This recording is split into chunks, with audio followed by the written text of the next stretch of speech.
여러분, 주님 품에 잘 나오셨습니다. 특별히 우리가 이 사순절을 보내고 있는데, 이 사순절 우리의 마음도 우리의 생각도 우리의 삶도 주님의 십자가의 그 고난, 십자가의 능력, 십자가의 사랑 앞에 자리하게 되는 그런 축복이 있기를 간절히 바랍니다. 초점이 중요하다 그랬잖아요. 자꾸 우리가 다른 것에 초점을 두기 시작하면 십자가의 역사가 나타나지 않아요. 이 사순절은 오직 주님의 십자가에 우리가 초점을 맞추는, 그래서 그 십자가의 능력을 체험하는 그런 축복이 있기를 간절히 바랍니다.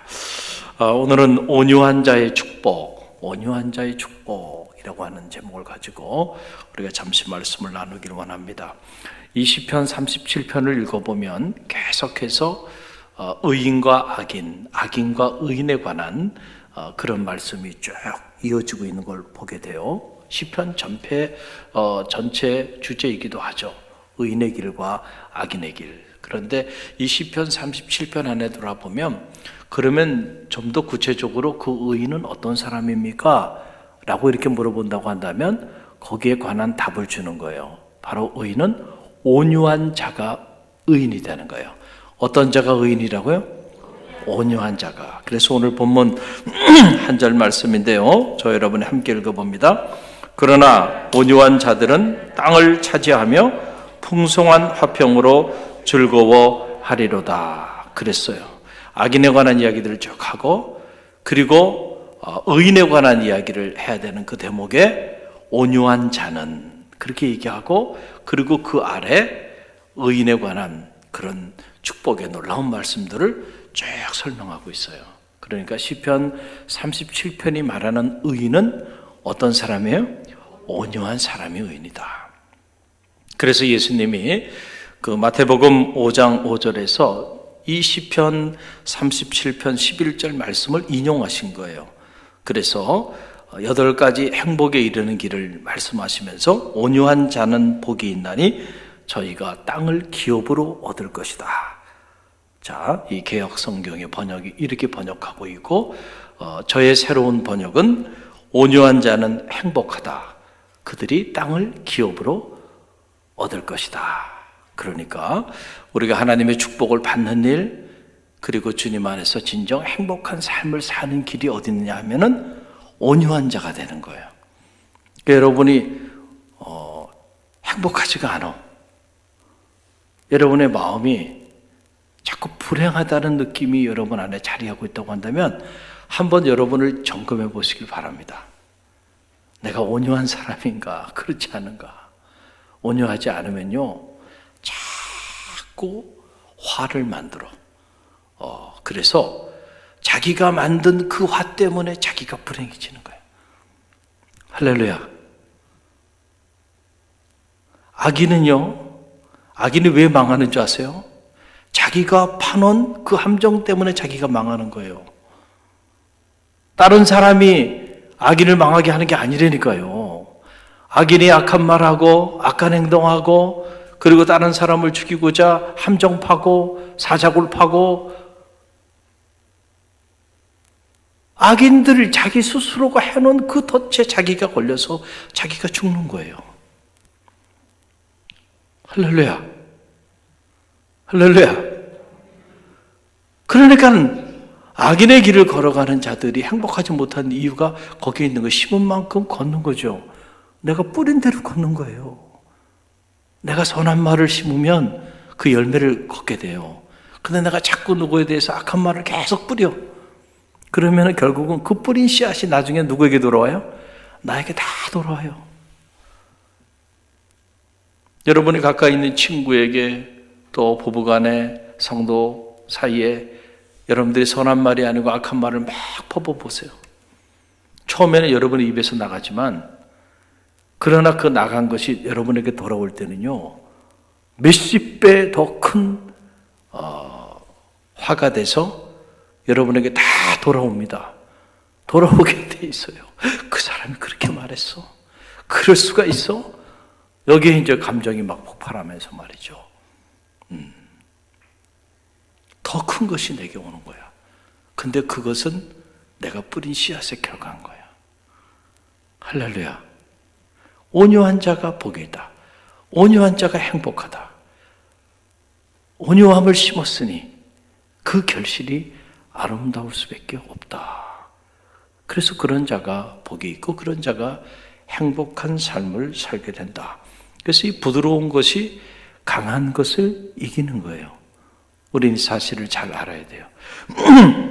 여러분, 중국의 유명한 노자라는 사람 알고 있죠? 여러분, 노자에게 스승이 있었어요. 상창이라고 하는 스승이 있었는데 그 스승 상창이 이제 이 땅에 그 삶을 마감하고 이렇게 떠나게 될 때에 그때 노자가 자기 스승 상창을 찾아갑니다. 스승님, 이제 스승님의 이 땅의 삶이 다 한 것 같은데 마지막으로 제자인 저에게 가르침을 주십시오. 그랬더니 이 상창이 노자에게 가까이 오라는 거예요.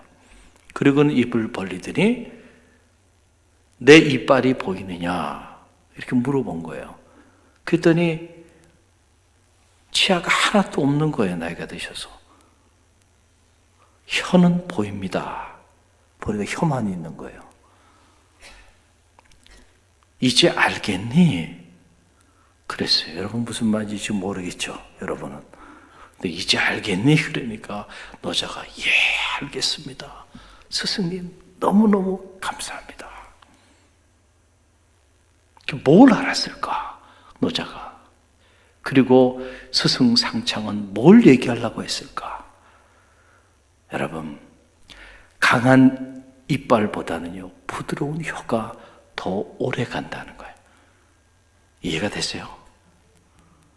강한 이빨, 이 얼마나 강해요. 그런데 이 이빨은 나이가 드니까 이 강한 이빨은 다 부러지고 다 뽑히고 다 사라져 버렸어. 부드러운 혀는 강한 이빨에 비하면 약한 것 같지만 마지막까지 남아있는 거는 강한 이빨이 아니고 뭐라고요? 부드러운 혀야. 그러니까 뭘 아는 거냐? 강하면 부러지는 거예요. 강하면 부러져. 그래서 여러분 보세요. 대나무도요. 대나무 안 부러지잖아요. 바람 아무리 불어봐야 대나무 안 불어요. 그러나 큰 나무들도요. 강한 바람 불으면 막 뿌리채 뽑히는 경우들 많죠. 부드럽지 않아서 그러는 거야. 대나무는 보면은 대나무가 그렇게 크지 않잖아요. 그런데 말이죠. 그 작은 대나무가 바람 어마어마하게 불어도요. 뿌리채 대나무가 뽑혔다. 여러분 보셨어요? 들어보지도 못했을 거예요. 왜냐하면 부드러우니까 바람 불면 부드럽게 무너지는 것 같지만 회복 탄력성이 있어서 다시 원점으로 와 있어요. 야, 놀라워요. 이 부드러운 사람은 꺾이지 않아요. 그런데 꺾이는 사람은 강한 사람이 꺾인다는 거예요. 그러니까 강한 것보다 더 강한 것은 사실은 부드러운 것이 더 강하다라고 하는 그런 얘기죠. 그래서 정말로 강한 사람은 자기의 감정, 자기 의지, 자기 생각을 제어할 수 있는 능력이 있는 사람이에요. 이 사람이 정말로 강한 사람이에요. 약한 사람은요, 누가 팍 찌르면 금방 그냥 막 화를 내고요. 금방 자기 감정을 컨트롤하지 못하는 그런 사람이 사실은 약한 사람이에요. 막 소리 지르면서 뭐라 그러고 뭐 이런 분들 약한 사람이에요. 정말 강한 사람은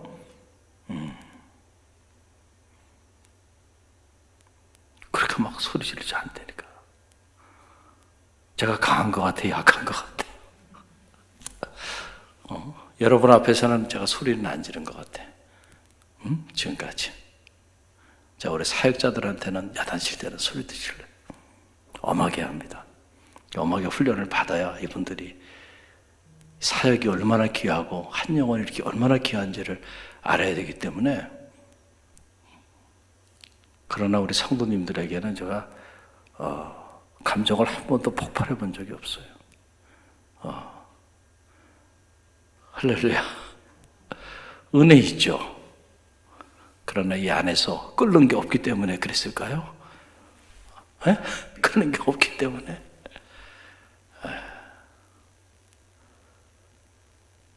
제어할 줄 알아야 된다.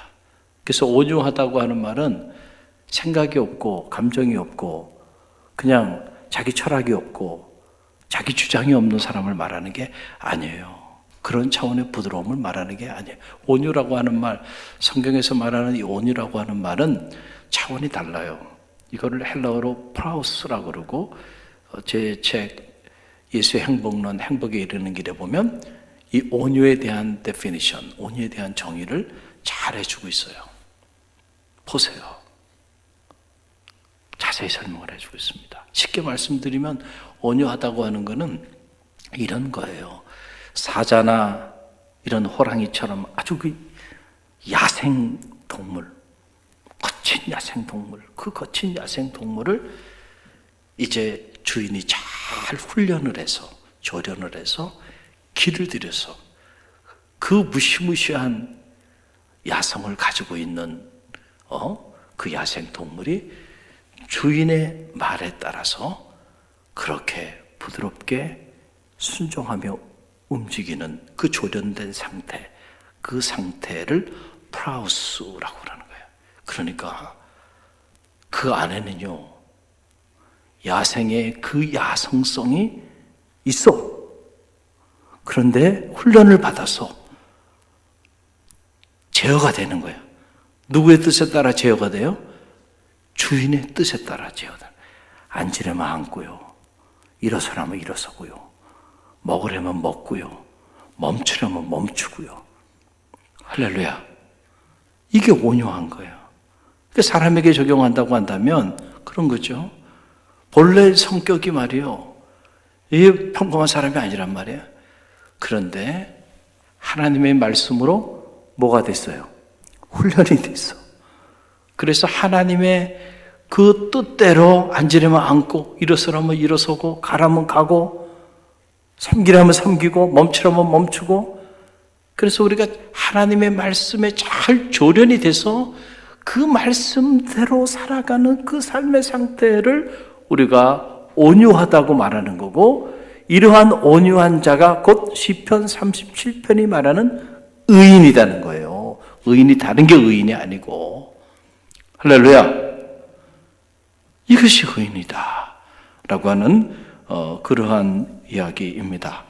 여러분 공군 조종사 요즘은 여성도 공군 전투기 조종사들이 우리나라에도 이렇게 배출되고 있어요. 참 보니까 멋있더라고요. 저도 거기에 관한 영상을 얼마 전에 아주 시간 가는 줄 모르고 이렇게 보았어요. 보니까 야, 참 남성도 하지 못하는 일들을 여성들이요 그 전투기 조종사가 돼가지고 창공을 나르는 모습을 보니까요 너무 멋있는 거야. 야, 그러니까 우리가 이런 그 성차별이라고 하는 거, 남성은 하고 여성은 못한다는 이런 사고가 얼마나 잘못된 건가를 보란듯이 깨트리는 거죠. 제가 중고등학교 시절만 해도요, 여성이 이렇게 그 택시 운전한다는 거나 버스 운전하는 거 거의 없었습니다. 그렇죠? 그런 경우가 없었어요. 대학생이 됐을 때 그때 여성이 드라이버가 돼가지고 이렇게 버스를 몬다는 그런 기사가 나왔어요. 그걸 보고 저도 충격이었어요. 야, 여성이 어떻게 저런 큰 버스를 모나? 그러니까 불과 얼마 전인데도 우리는 그런 선입감을 가지고 사람에 대해서 남성이냐 여성이냐 이런 걸 가지고 차별하면서 생각하고 살아왔던 사람들. 지금은요, 전투기 조종사도 F-16 같은 전투기 조종사도요, 여성들이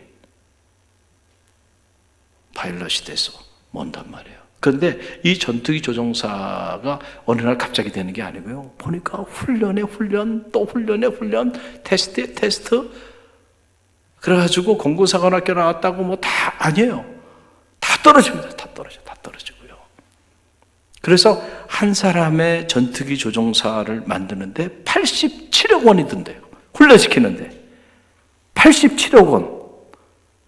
갈릴리 교회는 뭐 이 정도 가지고 놀랄 사람은 없어요. 담임 목사님을 닮아서 그런지 하여간 배포는 크셔. 87억 원. 한 사람의 전투 조종사를 만드는데 그 87억 원을 투자해가지고요, 그 전투기를 모는 전투 조종사를 만드는 거예요. 그걸 보면서 느껴지는 게 그런 거야. 우리가 하나님의 일,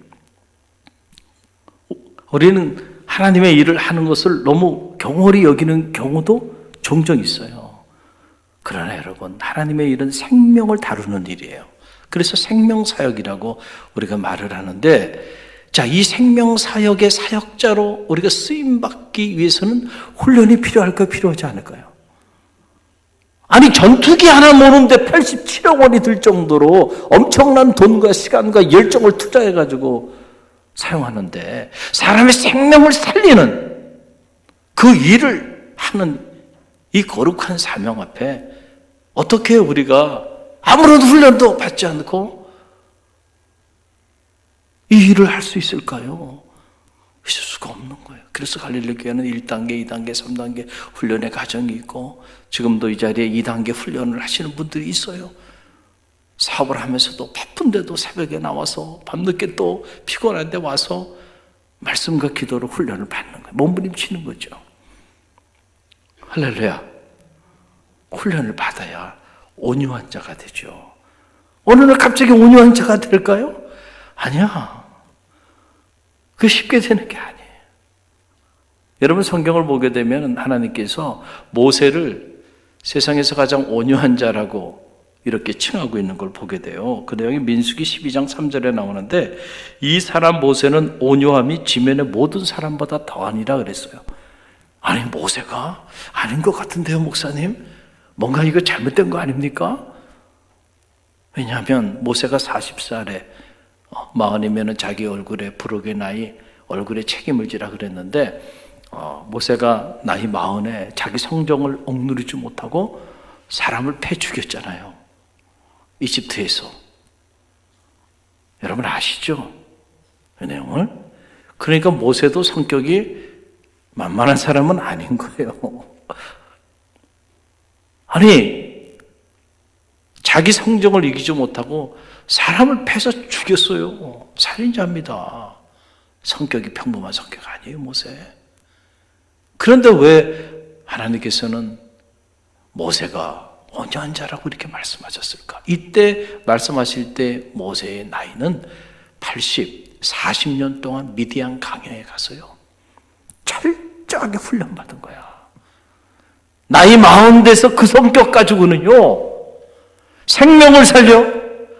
무슨 생명을 살려?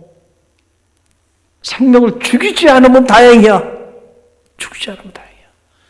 그래서 하나님이 모세를 불러서 민족의 지도자로 그를 사용하기 위하여 무려 40년 동안 기다리시고 40년 동안 미디안 광야에서 완전히 그를 낮추시고 또 낮추시고 훈련시키시고 또 훈련시키셔서 정말 부드러운 온유한 자로 그를 만드셨다는 거예요. 그 세월이 40년이 걸린 거예요.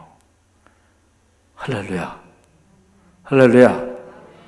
그랬을 때 그가 민족을 이집트에서 엑소더스 하는 출애굽 해방시키는 민족의 위대한 지도자로 그때 가서야 쓰임받게 된 거예요. 우리는 사실은 너무 조급한 마음들을 갖고 살아가요. 왜냐하면 지금 세상이 속도와의 전쟁을 하다 보니까 뭐든지 빨리 빠르지 않으면 가치가 없다고 생각해요. 뭐 인터넷 속도도 조금만 느리면 막 견디지 못하죠. 막 답답해가지고 숨이 막 미쳐버릴 것 같네. 기다리는 거 못한다니. 음식도 뭐 패스트푸드 딱 가면 막 탁탁탁 나오고요. 오늘 제가 아주 오랜만에 거의 집에 들어가지 않는데 점심 때는 점심 먹으러 집에 들어갔어요. 그랬더니 중국 음식을 먹고 싶다는 거예요. 그래서 그래, 그러면은 중국 음식을 시켜 먹자.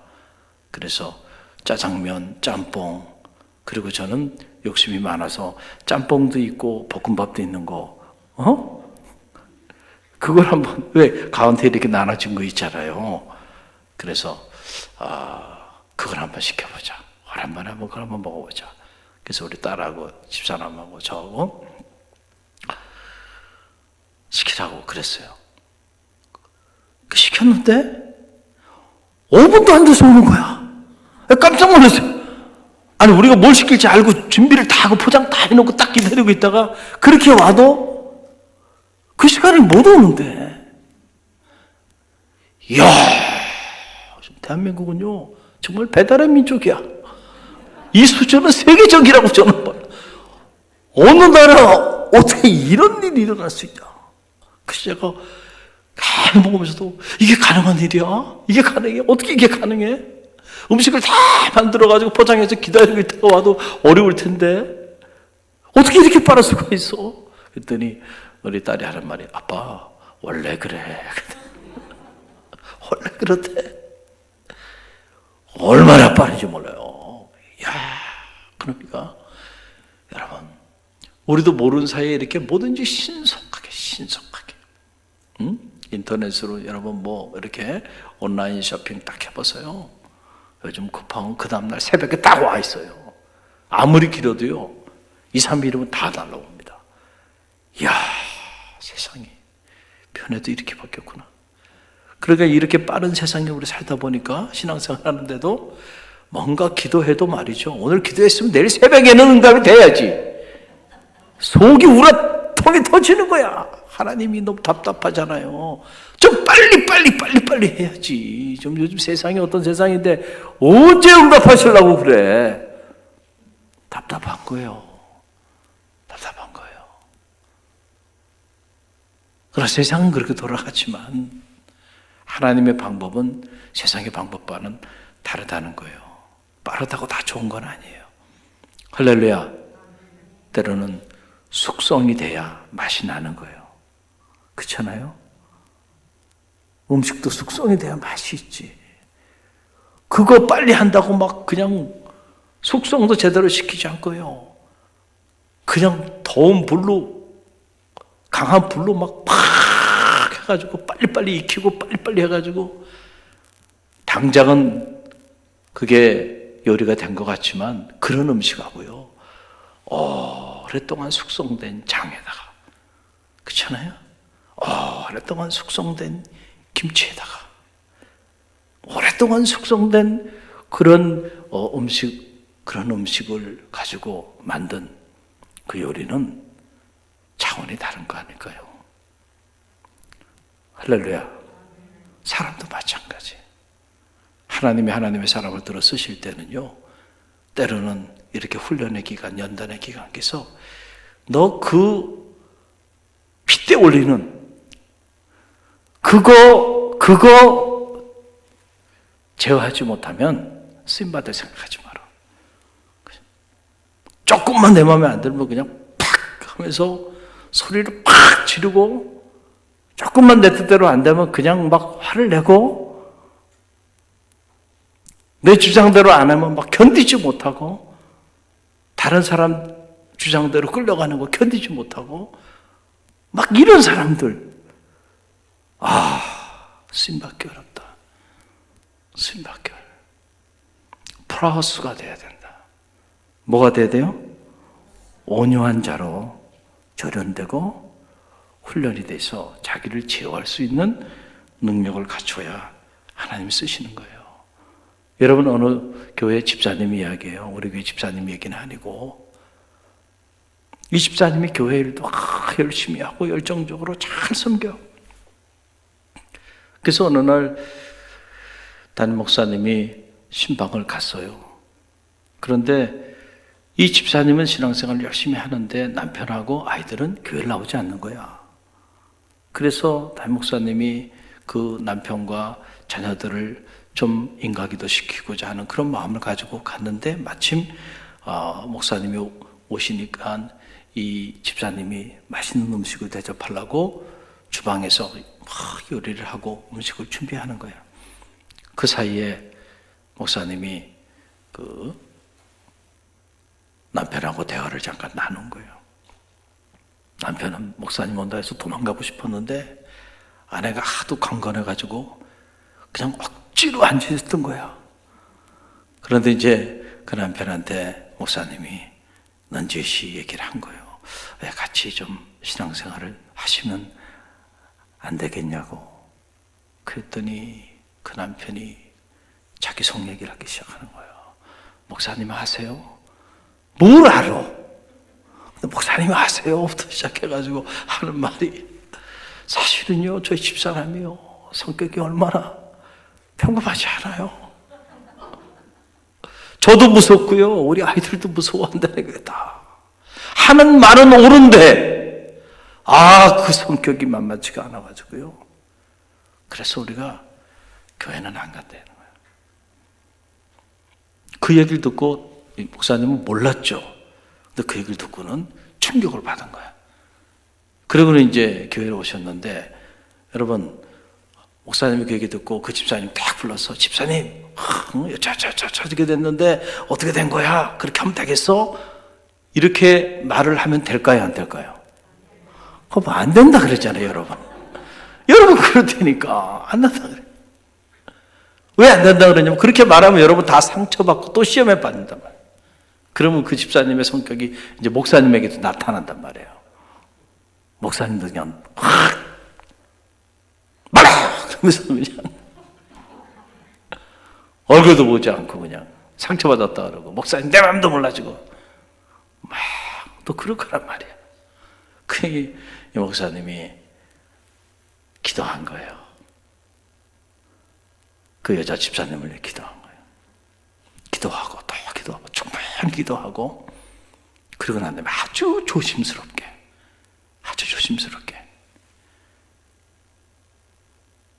권면을 드린 거예요.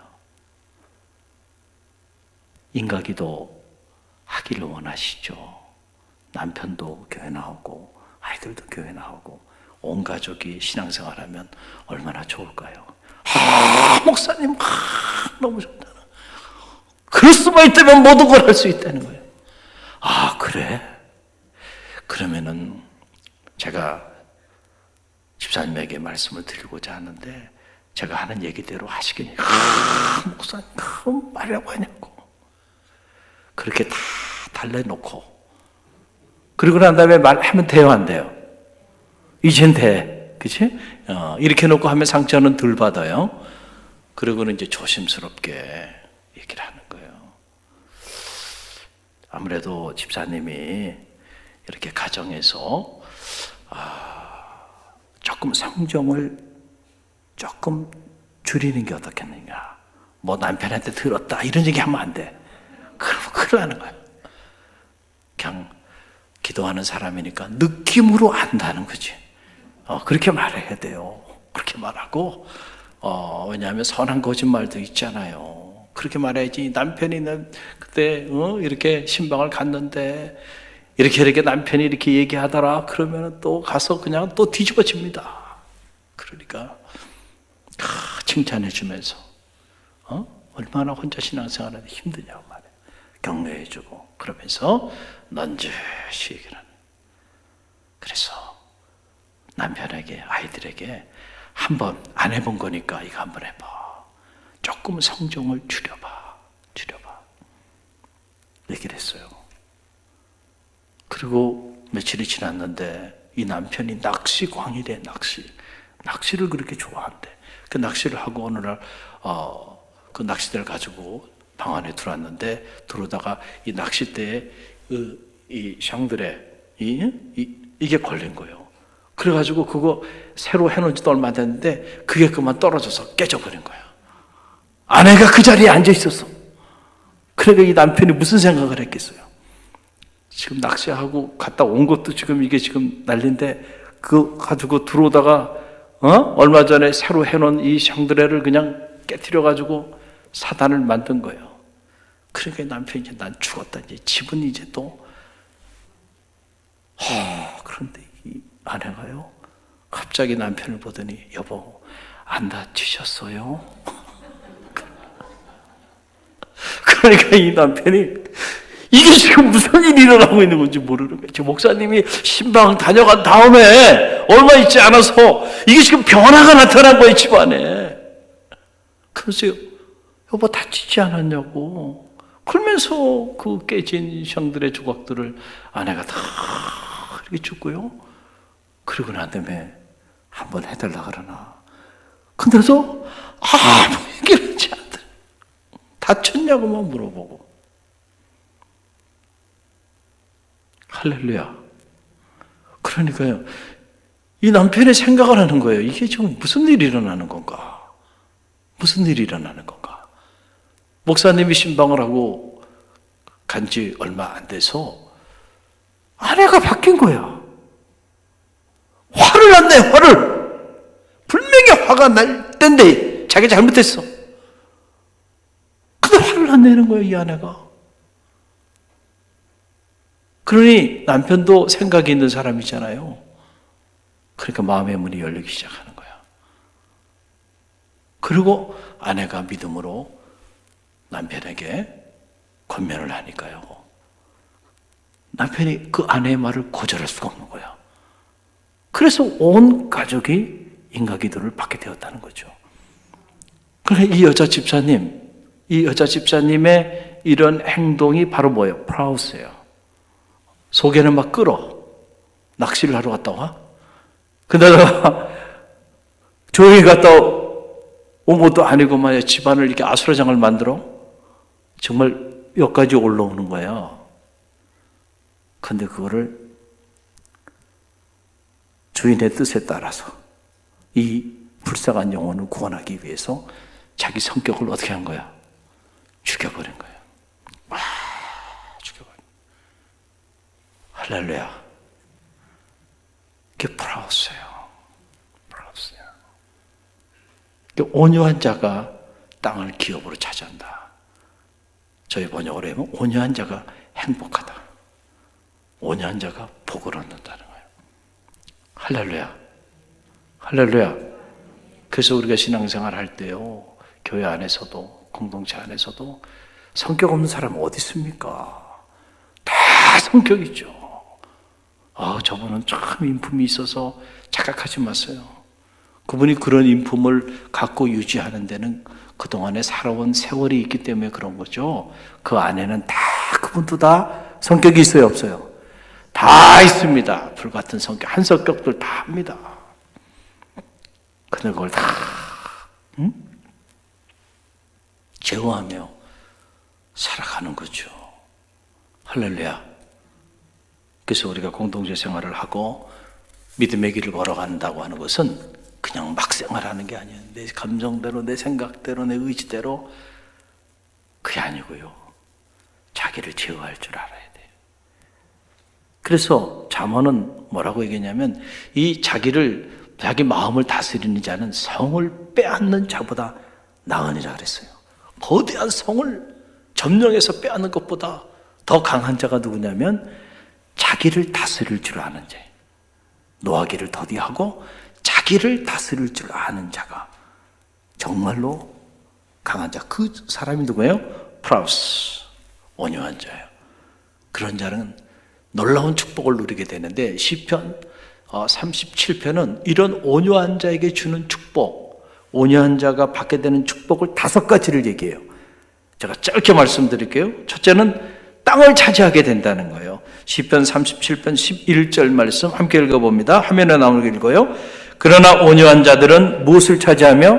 땅을 차지한다 라고 하는 거고, 또 두 번째, 온유한 자는 화평의 삶을 살게 된다. 시편 37편 11절 함께 읽어봅니다. 풍성한 화평으로 즐거워하리로다. 할렐루야. 처음에 뭘 차지해요? 땅. 여러분 땅 좋아하잖아요. 요즘 땅 투기 때문에 문제들이 많은데, 하나님이 주시는 땅, 이 신령한 땅의 주인공이 된다라고, 축복의 땅의 주인공이 될 거고, 그 다음에 풍성한 화평으로 즐거워하리라. 온유한 자들은요, 화평한데 그냥 화평한 게 아니고 풍성한 화평이 여러분의 가정과 삶의 자리에 온유한 자에게는 그런 축복이 임하게 된다는 거예요. 셋째로 함께 읽어봅니다. 하나님의 기쁨의 대상이 된다. 시편 37편 23절이에요. 함께 읽어봅니다. 여호와께서 사람의 걸음을 정하시고 그의 길을 기뻐하시나니. 할렐루야. 온유한 자의 길은 하나님이 기뻐하시는 거예요. 우리가 신앙생활하면서 하나님의 근심이 되면 안 되고요, 하나님의 기쁨이 돼야지. 온유한 자는 하나님의 기쁨이 된다는 거예요. 네 번째, 온유한 자는 넘어지나 엎드러지지 않는다는 거예요. 24절 함께 읽어봅니다. 그는 넘어지나 아주 엎드러지지 아니함은 여호와께서 그의 손으로 붙드심이로다. 할렐루야. 온유한 자는 하나님 결코 버리지 않아요. 온유한 자는 인생을 살다가 넘어질 수 있어요. 그러나 완전히 엎드러져서 일어나지 못하게 되지 않는다는 거예요. 반드시 하나님이 그의 오른손으로 붙들어 일으켜 세워주신다는 거예요. 할렐루야. 이게 온유한 자에게 주는 축복이에요. 또 다섯 번째 함께 읽어봅니다. 온유한 자는 자손의 축복을 받아요. 26절 함께 읽어봅니다. 그는 종일토록 은혜를 베풀고 꾸어주니 그의 자손이 복을 받는도다. 할렐루야. 온유한 자는 그의 자손이 복을 받아요. 여러분, 옛날에 이렇게 동네에 이렇게 가보면요, 지금이야 뭐 애완견 이래가지고 방 안에서 가족처럼 같이 생활하지만은 제가 어릴 때만 해도 그런 개념이 없었잖아요. 그냥 동네에서 이렇게 개를 키웠어요. 그런데 가만히 보면요, 그 개들이요, 그 집 주인 성격을 많이 닮더라고요.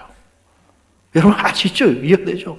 그 집 주인이 좀 사나우시면요, 그 집 개도 사나워. 정말요, 그 집 개도 사나워요.